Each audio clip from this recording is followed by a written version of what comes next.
Ministère de l'Éducation nationale, Centre international d'études pédagogiques. DELF niveau B2 du cadre européen commun de référence pour les langues, épreuve orale collective. Vous allez écouter plusieurs documents. Avant chaque écoute, vous entendez le son suivant. Pour répondre aux questions, cochez la bonne réponse. Vous allez écouter 2 fois un document. Vous écoutez une émission à la radio. Lisez les questions. Écoutez le document, puis répondez.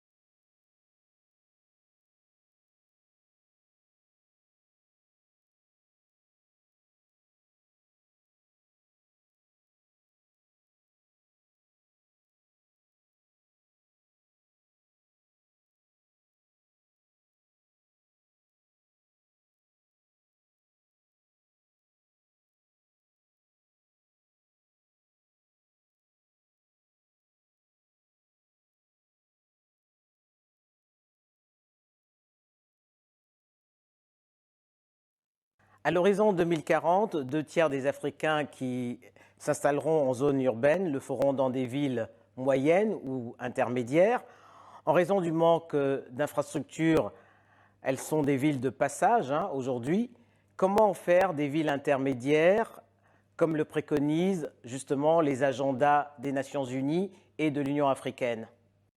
Bon, d'abord, on n'a pas le choix. Si on ne le fait pas, alors je ne donne pas cher de nos villes et je ne donne pas cher de nos régimes politiques. On ne peut pas abandonner 40% de sa population et croire qu'on peut vivre dans des régimes qui persistent sans contrat social avec ces populations. Ce n'est pas possible. C'est pour ça qu'à Kisumu, on a dit qu'il faut vraiment repartir de la planification et de l'aménagement du territoire pour mieux distribuer les activités économiques et les populations dans l'ensemble du territoire national. Et je crois qu'il est très important qu'on mette l'attention qu'il faut pour qu'on recommence à retrouver le temps long.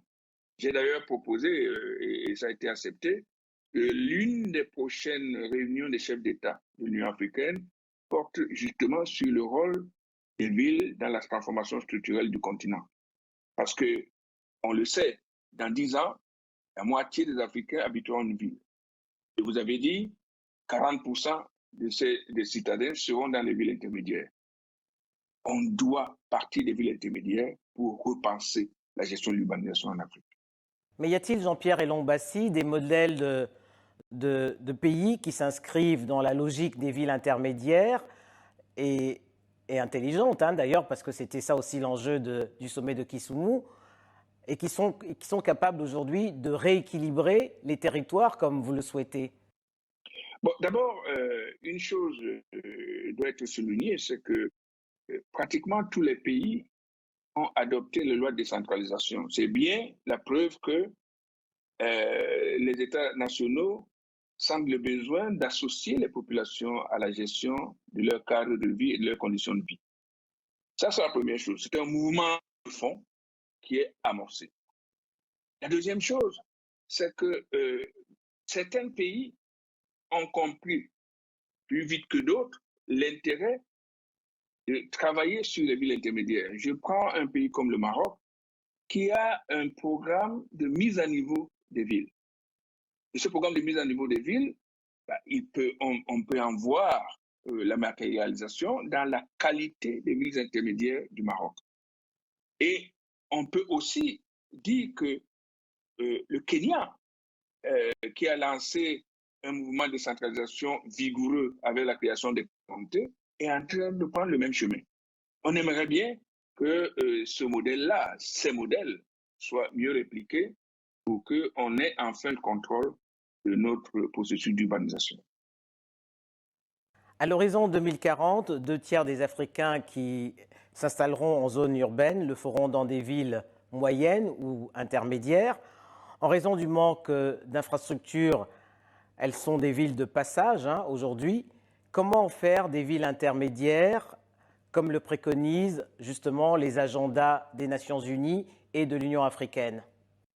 Bon, d'abord, on n'a pas le choix. Si on ne le fait pas, alors je ne donne pas cher de nos villes et je ne donne pas cher de nos régimes politiques. On ne peut pas abandonner 40% de sa population et croire qu'on peut vivre dans des régimes qui persistent sans contrat social avec ces populations. Ce n'est pas possible. C'est pour ça qu'à Kisumu, on a dit qu'il faut vraiment repartir de la planification et de l'aménagement du territoire pour mieux distribuer les activités économiques et les populations dans l'ensemble du territoire national. Et je crois qu'il est très important qu'on mette l'attention qu'il faut pour qu'on recommence à retrouver le temps long. J'ai d'ailleurs proposé, et ça a été accepté, que l'une des prochaines réunions des chefs d'État de l'Union africaine porte justement sur le rôle des villes dans la transformation structurelle du continent. Parce que, on le sait, dans 10 ans, la moitié des Africains habiteront une ville. Et vous avez dit, 40% des citadins seront dans les villes intermédiaires. On doit partir des villes intermédiaires pour repenser la gestion de l'urbanisation en Afrique. Mais y a-t-il, Jean-Pierre Elong-Bassi, des modèles de pays qui s'inscrivent dans la logique des villes intermédiaires et intelligentes, d'ailleurs, parce que c'était ça aussi l'enjeu du sommet de Kisumu, et qui sont capables aujourd'hui de rééquilibrer les territoires comme vous le souhaitez? Bon, d'abord, une chose doit être soulignée, c'est que pratiquement tous les pays ont adopté les lois de décentralisation. C'est bien la preuve que les États nationaux sentent le besoin d'associer les populations à la gestion de leur cadre de vie et de leurs conditions de vie. Ça, c'est la première chose. C'est un mouvement de fond qui est amorcé. La deuxième chose, c'est que certains pays ont compris plus vite que d'autres l'intérêt de travailler sur les villes intermédiaires. Je prends un pays comme le Maroc qui a un programme de mise à niveau des villes. Et ce programme de mise à niveau des villes, on peut en voir la matérialisation dans la qualité des villes intermédiaires du Maroc. Et on peut aussi dire que le Kenya, qui a lancé un mouvement de centralisation vigoureux avec la création des communautés, est en train de prendre le même chemin. On aimerait bien que ce modèle-là, ces modèles, soient mieux répliqués pour qu'on ait enfin le contrôle de notre processus d'urbanisation.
À l'horizon 2040, 2 tiers des Africains qui s'installeront en zone urbaine le feront dans des villes moyennes ou intermédiaires. En raison du manque d'infrastructures, elles sont des villes de passage aujourd'hui. Comment faire des villes intermédiaires, comme le préconisent justement les agendas des Nations Unies et de l'Union africaine? Bon, d'abord, on n'a pas le choix. Si on ne le fait pas, alors je ne donne pas cher de nos villes et je ne donne pas cher de nos régimes politiques. On ne peut pas abandonner 40% de sa population et croire qu'on peut vivre dans des régimes qui persistent sans contrat social avec ces populations. Ce n'est pas possible. C'est pour ça qu'à Kisumu, on a dit qu'il faut vraiment repartir de la planification et de l'aménagement du territoire pour mieux distribuer les activités économiques et les populations dans l'ensemble du territoire national. Et je crois qu'il est très important qu'on mette l'attention qu'il faut pour qu'on recommence à retrouver le temps long.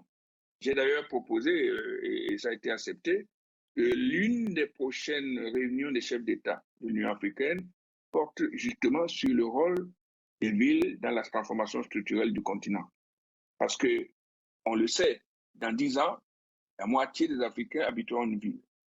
Et vous avez dit, 40% des citadins seront dans les villes intermédiaires. On doit partir des villes intermédiaires pour repenser la gestion de l'urbanisation en Afrique.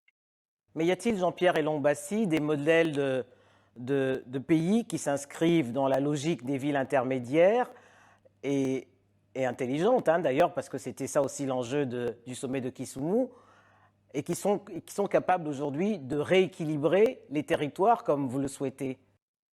Bon, d'abord, une chose doit être soulignée, c'est que pratiquement tous les pays ont adopté les lois de décentralisation. C'est bien la preuve que les États nationaux sentent le besoin d'associer les populations à la gestion de leur cadre de vie et de leurs conditions de vie. Ça, c'est la première chose. C'est un mouvement de fond qui est amorcé. La deuxième chose, c'est que certains pays ont compris plus vite que d'autres l'intérêt de travailler sur les villes intermédiaires. Je prends un pays comme le Maroc qui a un programme de mise à niveau des villes. Et ce programme de mise à niveau des villes, on peut en voir la matérialisation dans la qualité des villes intermédiaires du Maroc. Et on peut aussi dire que le Kenya, qui a lancé un mouvement de décentralisation vigoureux avec la création des communautés, est en train de prendre le même chemin. On aimerait bien que ce modèle-là, ces modèles, soient mieux répliqués pour qu'on ait enfin le contrôle de notre processus d'urbanisation.